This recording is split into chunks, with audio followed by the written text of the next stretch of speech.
me to decide who I want to be, and to cut my own path. No one can tell me what to do.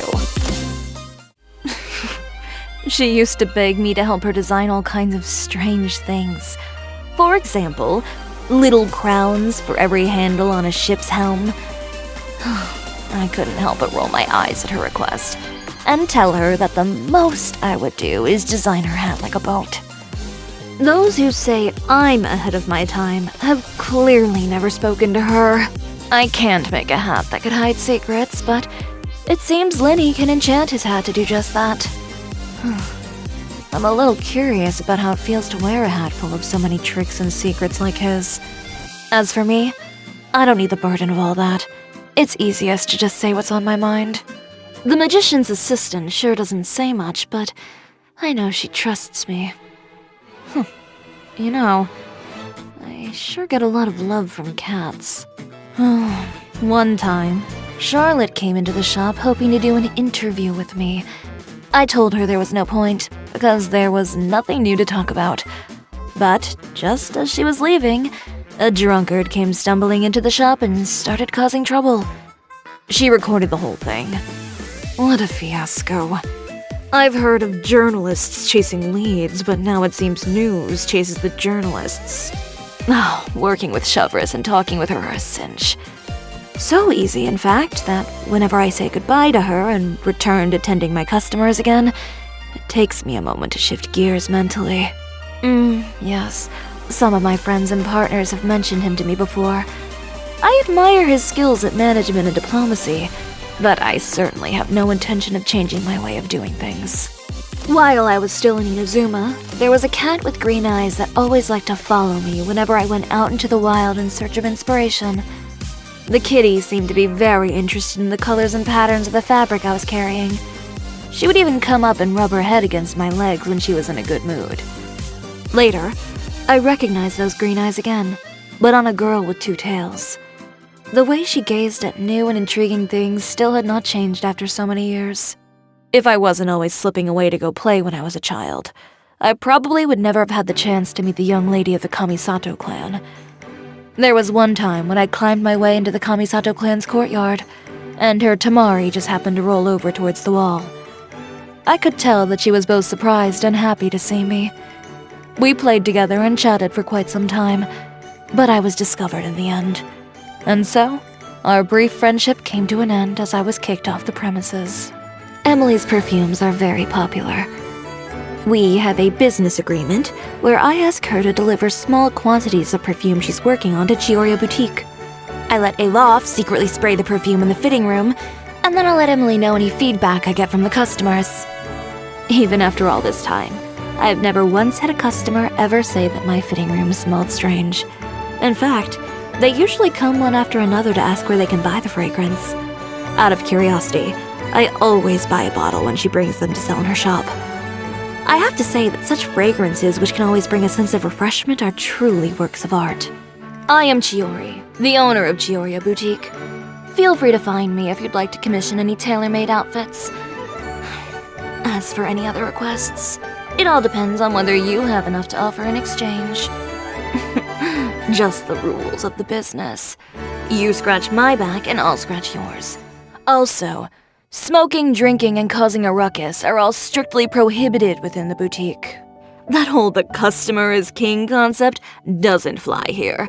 And even when royalty does come into the shop, if they don't adhere to the rules, they'll find themselves being tossed out and kissing the pavement just like anyone else.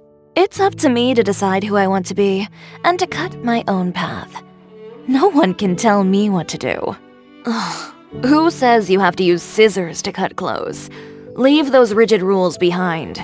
I much prefer using my own cutting tools. If you really like standing around like this, then why don't you just model for me? I'll design some wonderful clothes for you. It's not so much the rain that bothers me, but the mud. It's always such a pain to wash it out of my clothes. This reminds me of home. The way it comes floating from on high makes you want to reach out for it. But the moment it lands on your hand, its beauty dissipates. I suppose there are more similarities between snowflakes and fashion than I thought. Just how can I market high fashion here? Morning. Don't expect me to make breakfast for you. But if you're going to the cafe, be a darling and bring me a cup of coffee. Black, no cream, no sugar. Is it lunchtime already? I'm not even hungry yet. I don't plan on taking a break now. You go ahead. Ugh, it's so noisy out there. Has everyone in the entire court of Fontaine decided to go out this evening? I'm going to go relax by taking a nice, long bath. Well, I'll see you tomorrow. Many have expressed displeasure both publicly and privately about my personality, and have complained that my words can be hurtful. But if you ask me, all those showy pleasantries, greetings, and compliments are far more of a waste of everyone's time. If simply stating the facts seems hurtful, then perhaps they are too insecure.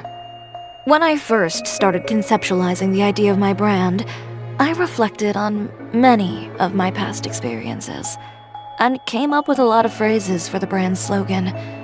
It's difficult to pick only one phrase for the brand, especially when you realize that every word reflects on a deeply treasured part of yourself.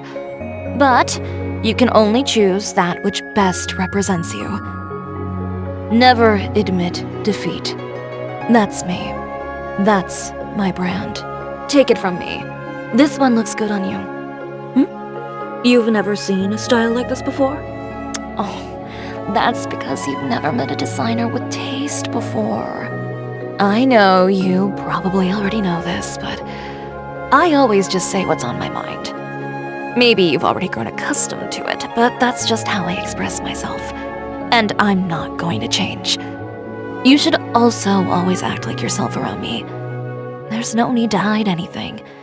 I promise, I'll never criticize you for who you are. Don't believe me? After all this time together, have you ever seen me not keep my word? Because I was born in Inazuma, the people of Fontaine have dubbed me the Thundering Seamstress. If that's what they want to call me, then that's what they can call me. I have no lingering affection for my homeland. After all, everything, including my vision, only came to me after I decided to leave Inazuma. Oh, but that's not to say that I actively dislike those islands where fabric never fully dries. It's just that I haven't found any reason to go back. When I was a kid, my parents would send me to a variety of activities to help expend my energy. One such activity was learning the art of the sword. But after some time, I suddenly felt that a dual-wielding technique was really strong and impressive. It wasn't long before the instructor approached me and told me to stop practicing using that technique. When I asked him why, all he said was that it wasn't the standard sword technique and that it was improper. After that, I never attended his class again. Now that I think about it, it's fortunate that I insisted on following the way I preferred. Perhaps I'm just the sort who needs to keep both my hands busy. Tamoto is my first masterpiece. At the time, I was just thinking to stitch together a puppet girl who looked like me to be my model and assistant. Huh? What about a companion? No, I have no need for that. I don't think my temper is as bad as people make it out to be. I just don't like wasting my time on trivial matters, that's all. But for some reason, it's always those trivial things that come back to haunt me. So over time, I've ended up with a bad reputation. I would say that's completely unjust. Ever since I was a kid, I've always had a problem with authority. There was a period when I hated the rules and would always insist on going against the grain. Thanks to this headstrong character of mine, I've had to go through a lot of suffering. But eventually, I came to understand that rules aren't completely a bad thing. What I really can't stand is the feeling that I can't make decisions based on what I truly think. When I was little, I used to always look forward to the summer festival in my hometown. Every year, people would take out the most vibrant and beautiful clothes and carefully put them on before joining the crowd. Every time the festival came around, there'd be all these brightly colored spheres hanging from people's belts, goldfish that you couldn't scoop up from the bowl no matter how hard you tried, apple candy so sweet that even the children couldn't finish them all, and fireworks, so beautiful that they could have only come from the Naganohara house. I always had a lot of fun at such festivals. But even then, I would always feel like something was missing when I went home at the end of the night. It was only after I got much older that I realized I must have wanted to become more than just a spectator at such a wonderful event. It's just like how people will always associate the House of Naganohara with fireworks. I hope that one day, people will also associate festivals with Chioriya clothes. Just thinking about the prospect of that gets me really fired up. Alright, time to go back to the shop and churn out a few more designs. Although I can get quite immersed in my work, I also enjoy living in the moment.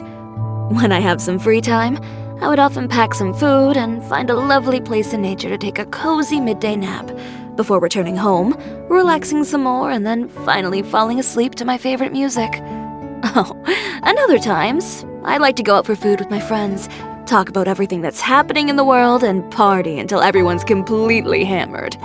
Honestly, it all just depends on what I feel like doing in the moment. Just as fashion only exists in the moment, I also love living in the moment. So, what do you think? Want to go out with me tonight and enjoy a whole night of fun? I love Inazuma's petite desserts, as well as all culinary dishes subtle and light. Similarly, I also like the feel of my homeland's fabrics, as well as the practice of taking a bath after a long working day.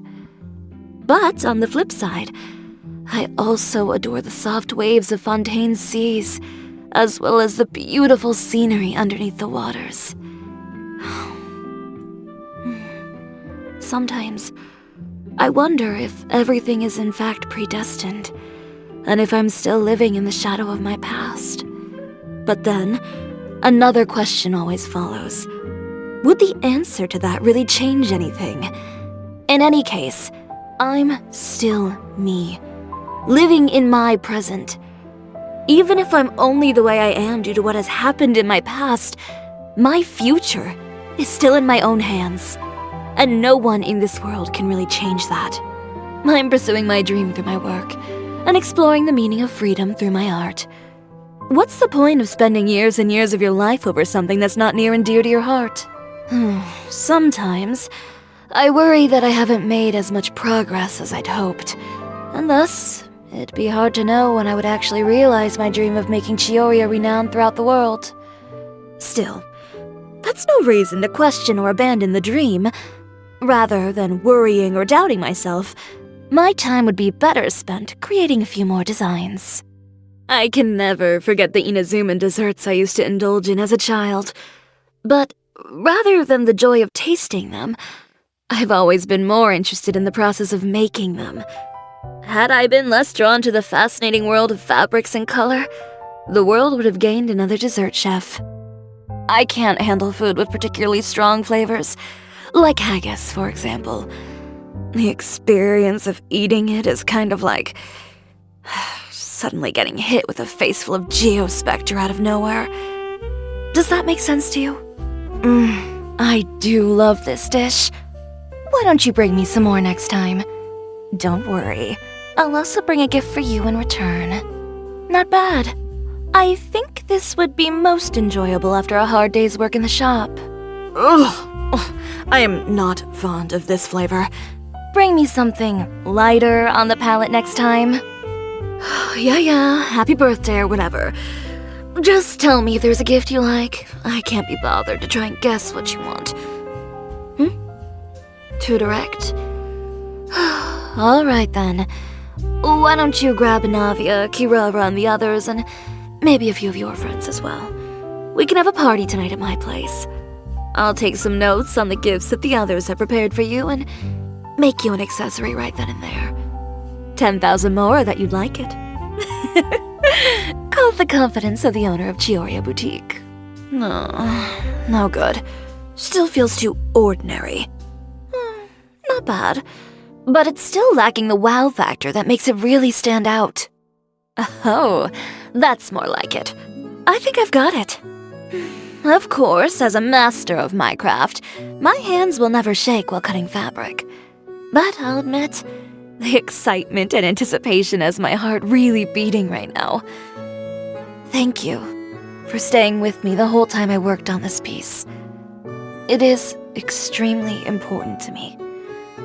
I now have far more confidence in myself as I embark on the next step of my journey.